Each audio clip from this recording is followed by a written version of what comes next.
सरकार, आपके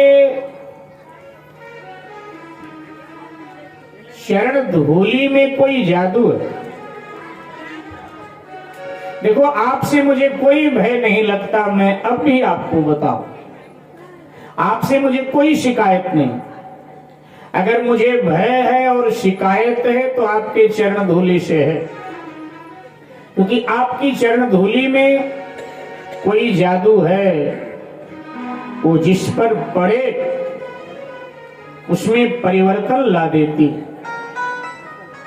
सरकार, मैंने सुना है कि छुअत शिला भई नारी सुहारी, छुअत शिला भई नारी सुहारी, आहन थे न काट कठिनाई, आहन थे न काट कठिनाई, चरण कमल रज कहाँ सब कहाई, चरण कमल रज कहाँ सब कहाई, चरण कमल रज कहाँ सब कहाई, चरण कमल रज कहाँ सब कहाई, मानुष करनी मूरी कछुआई, मानुष करनी मूरी कछुआई, छुअत शिला भई नारी सुहारी, छुअत शिला भई नारी सुहारी, कान देना काट कठिनाई, कान देना काट कठिनाई।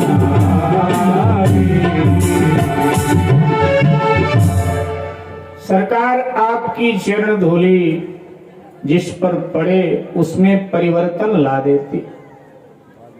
मैंने सुना है कि आपकी चरण धूली शिला पर, पत्थर पर पड़ी और महाराज वो शिला नारी बन गई।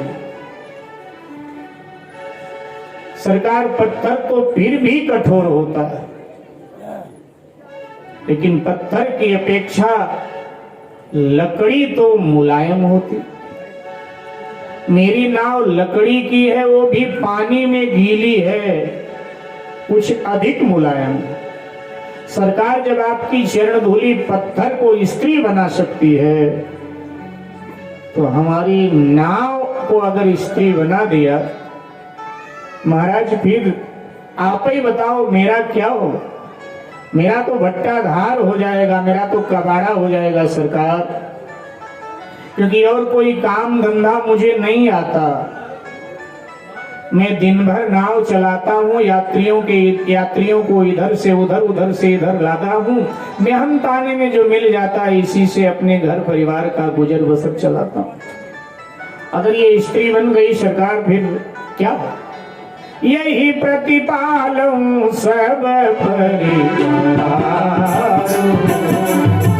यही प्रतिपालूं सब परिवारों,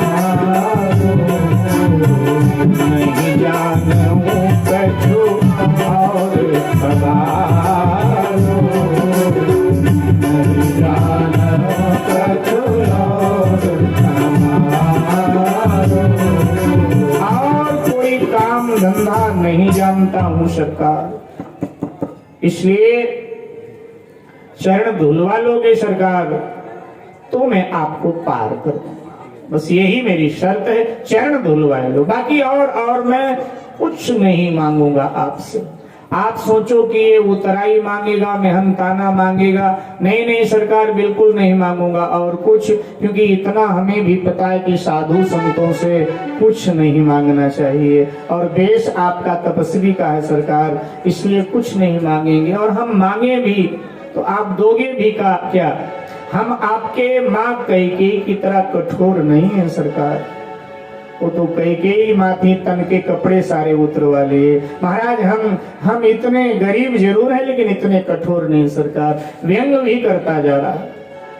भगवान ने कहा देख मैं जिम्मेदारी लेता हूं, तेरी नाव बिगड़ेगी नहीं, ये चरण धोने का झंझट छोड़, बिठा ले ऐसे ही, नाव तेरी नहीं बिगड़ेगी। उसने कहा सरकार मैं ऐसे आपकी बातों में नहीं आऊंगा, आपके तो नहीं बिगड़ेगी, और बिगड़ गई तब क्या होगा?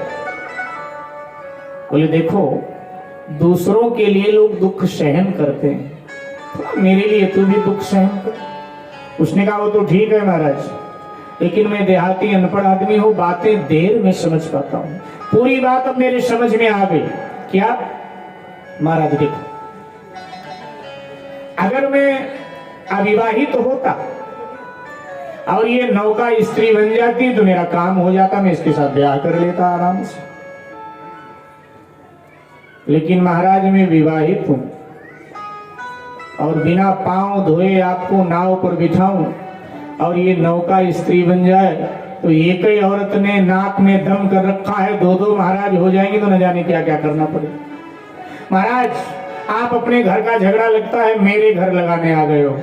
भगवान ने कहा मेरे घर का झगड़ा कौन सा है भाई? बोला महाराज छुपाओ मत, अब छुपेगा नहीं, पूरे विश्व में आपके घर का झगड़ा की बात पहुंच गई। क्या भाई? अरे यही आपके पिताजी ने थोड़ी समझदारी की होती, अगर यह एक ब्याह करते तो आज आपकी ये हालत नहीं होती। वो तो आपके पिता ने 3 ब्याह किया और तभी तो दर बदर आप मारे फिर रहे हो। अगर एक करते महाराज तो ये झंझट ना होता। मुझे लगता है कि अपना झगड़ा मेरे घर लगाने आ गए। लक्ष्मण जी क्रोध में भर गए, खबरदार मेरे पिताजी का मजाक बनाता। उसने कहा भगवान की ओर देखकर, लगता है कि छोटे सरकार थोड़े क्रोधी स्वभाव के, मैंने सत्य बात बोल दिया और छोटे सरकार को क्रोध आ गया।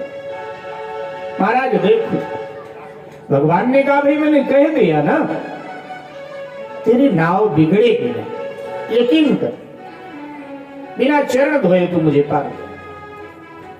थोड़ी देर चुपचाप बैठा रहा नीचे सर करके। बोला महाराज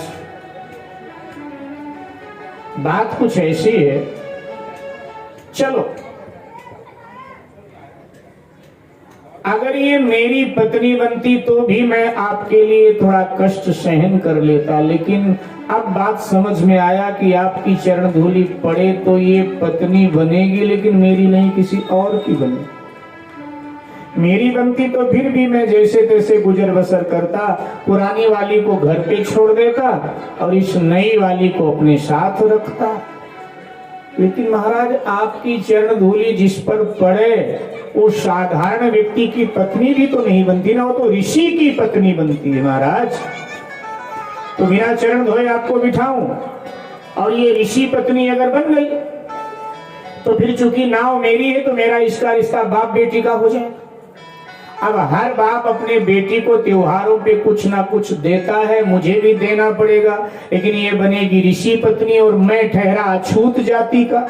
तो महाराज मेरे यहाँ का ये पका पकाया तो खाएगी नहीं, मुझे कच्चा आटा दाल चावल साग भाजी देना पड़ेगा। और उसमें भी महाराज कहीं गड़बड़ी हो गई तो श्राप देकर पूरे परिवार को जलाए अलग से देगी। इसलिए महाराज हाथ जोड़ूं, मैं अपने पांव अपने आप कुल्हाड़ी नहीं मारूंगा महाराज, क्योंकि तरनी मुनि घरनी होइया, तरनी मुनि घरनी होइया, आते पर भी कोई ना